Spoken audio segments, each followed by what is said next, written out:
Governor Reed, Senator Smith, Senator Muskie, Congressman Tupper, Congressman McIntyre, ladies and gentlemen. I feel honored to join you at this distinguished university. In the year 1715, King George I of England donated a very valuable library to Cambridge University, and at very nearly the same time had occasion to dispatch a regiment to Oxford. The king remarked one famous wit, had judiciously observed the condition of both universities. One was a learned body in need of loyalty, and the other was a loyal body in need of learning. Today, some observers may feel that very little has changed in 2 centuries. We are asking the Congress for funds to assist our college libraries, including those in Cambridge, Massachusetts, and it was regrettably necessary on one occasion to send troops to Oxford, Mississippi. And more generally speaking, critics of our modern universities have often accused them of producing either too little loyalty or too little learning. But I cannot agree with either charge. I am convinced that our universities are an invaluable national asset which must be observed, conserved, and expanded. I am deeply honored by the degree which you award me today, and I think it is appropriate to speak at this university, noted for both loyalty and learning, on the need for a more exact understanding of the true correlation of forces in the conduct of foreign affairs. 1 year ago this coming week, the United States and the world were gripped with the somber prospect of a military confrontation between the 2 great nuclear powers. The American people have good reason to recall with pride their conduct throughout that harrowing week, for they neither dissolved in panic nor rushed headlong into reckless belligerence. Well aware of the risks of resistance, they nevertheless refused to tolerate the Soviets' attempt to place nuclear weapons in this hemisphere, but recognized at the same time that our preparations for the use of force necessarily required a simultaneous search for fair and peaceful solutions. The extraordinary events of that week and the weeks that followed are now history. A history which is differently interpreted, differently recounted, and differently labeled among various observers and nations. Some hail it as the West's greatest victory, others as a bitter defeat. Some mark it as a turning point in the Cold War, others as proof of its permanence. Some attribute the Soviet withdrawal of missiles to our military actions alone, while some credit solely our use of negotiations. Some view the entire episode as an example of communist duplicity, while some others abroad have accepted the assertion that it indicated the Soviets' peaceful intentions. While only the passage of time and events can reveal in full the true perspective of last October's drama, it is already clear that no single, simple view of this kind can be wholly accurate in this case. While both caution and common sense prescribe our boasting of it in the traditional terms of unconditional military victory, only the most zealous partisan can attempt to call it a defeat. While it's too late to say that nothing has changed in Soviet-American relations, it is too early to assume that the change is permanent. There are new rays of hope on the horizon, but we still live in the shadows of war. Let us examine the events of 12 months ago, therefore, and the events of the past 12 months, and the events of the next 12 months in the context of calm and caution. It is clear there will be further disagreements between ourselves and the Soviets, as well as further agreements. There will be setbacks in our nation's endeavors on behalf of freedom, as well as successes. For a pause in the Cold War is not a lasting peace, and a détente does not equal disarmament. The United States must continue to seek a relaxation of tension, but we have no cause to relax our vigilance. A year ago, it would have been easy to assume that all-out war was inevitable, that any agreement with the Soviets was impossible, and that an unlimited arms race was unavoidable. Today, it is equally as easy for some to assume that the Cold War is over, that all outstanding issues between the Soviets and ourselves can be quickly and satisfactorily settled, and that we shall now have, in the words of the psalmist, an abundance of peace, so long as the moon endureth. The fact of the matter is, of course, that neither view is correct. We have, it is true, made some progress on a long journey. We have achieved new opportunities which we cannot afford to waste. We have concluded with the Soviets a few limited, enforceable agreements or arrangements of mutual benefit to both sides and to the world. But a change in atmosphere and in emphasis is not a reversal of purpose. Mr. Khrushchev himself has said that there can be no coexistence in the field of ideology. In addition, there are still major areas of tension and conflict, from Berlin to Cuba to Southeast Asia. The United States and the Soviet Union still have wholly different concepts of the world, its freedom, its future. We still have wholly different views on the so-called wars of liberation and the use of subversion. And so long as these basic differences continue, they cannot and should not be concealed.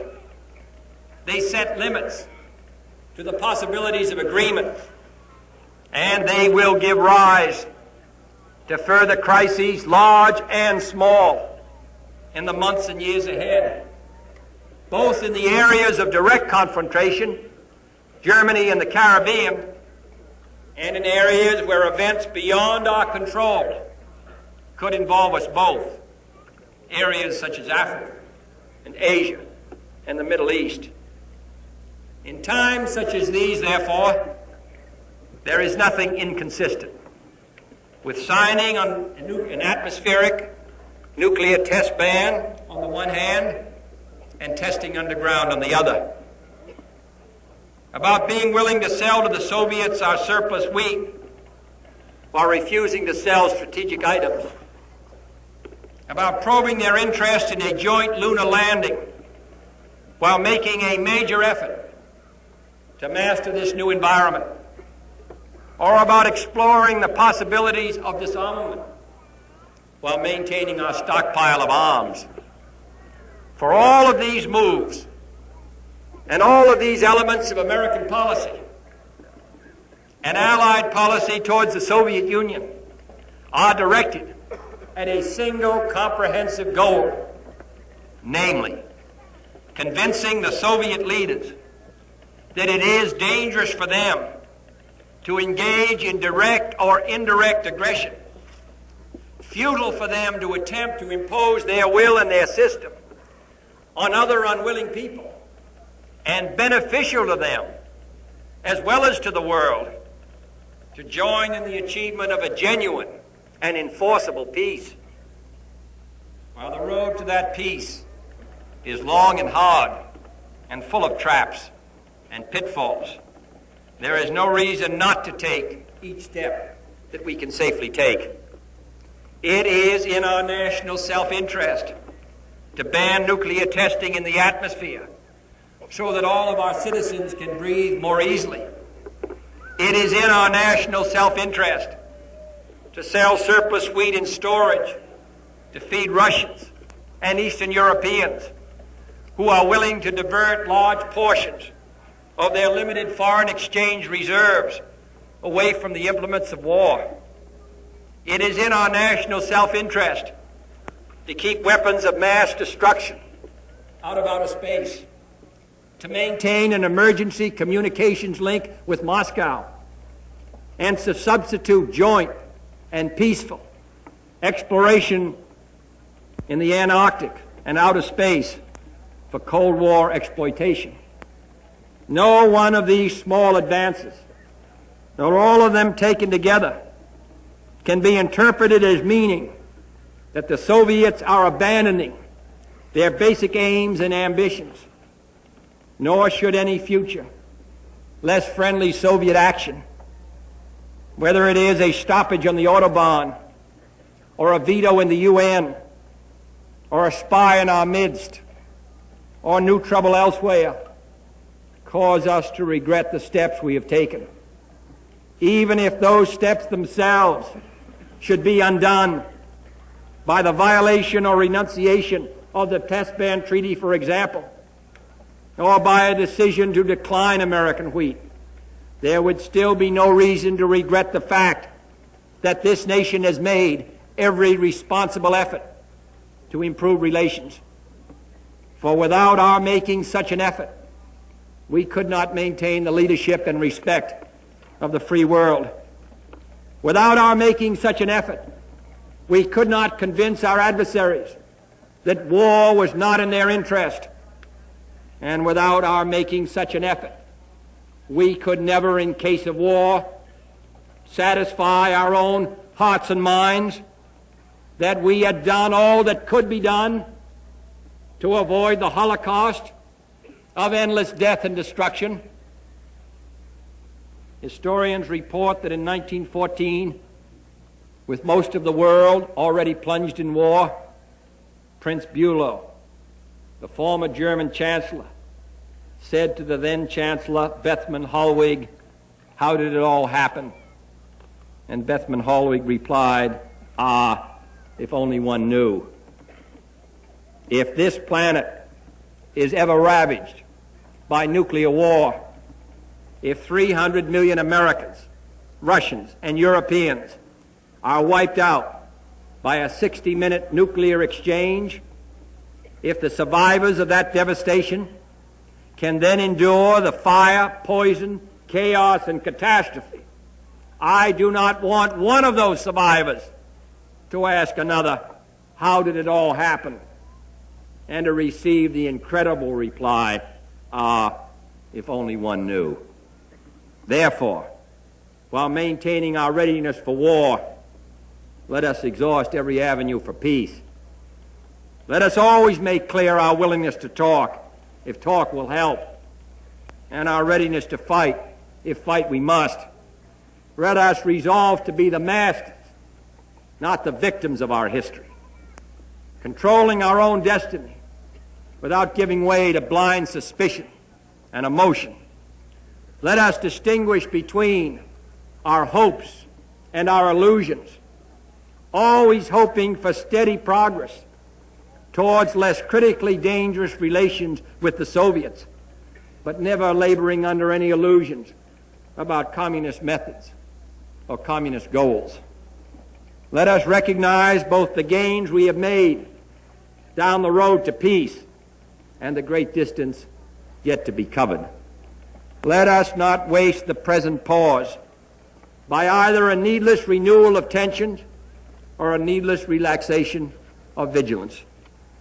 And let us recognize that we have made these gains and achieved this pause by the firmness we displayed a year ago, as well as our restraint, by our efforts for defense, as well as our efforts for peace.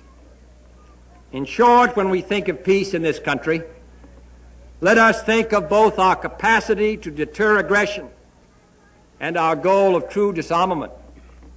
Let us think of both the strength of our Western alliances and the areas of East-West cooperation.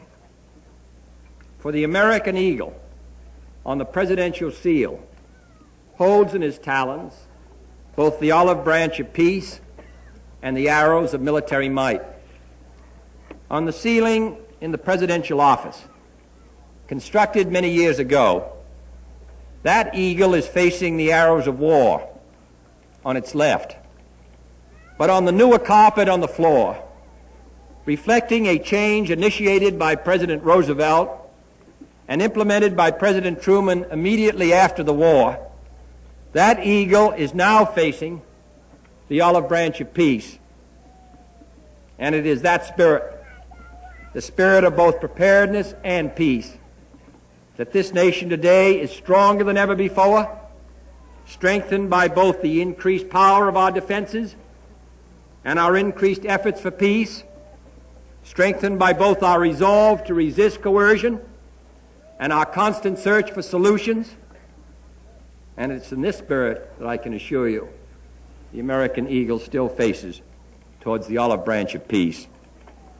And in the months and years ahead, we intend to build both kinds of strength during times of détente as well as tension, during periods of conflict as well as cooperation, until the world we pass on to our children is truly safe for diversity and freedom, and the rule of law covers all.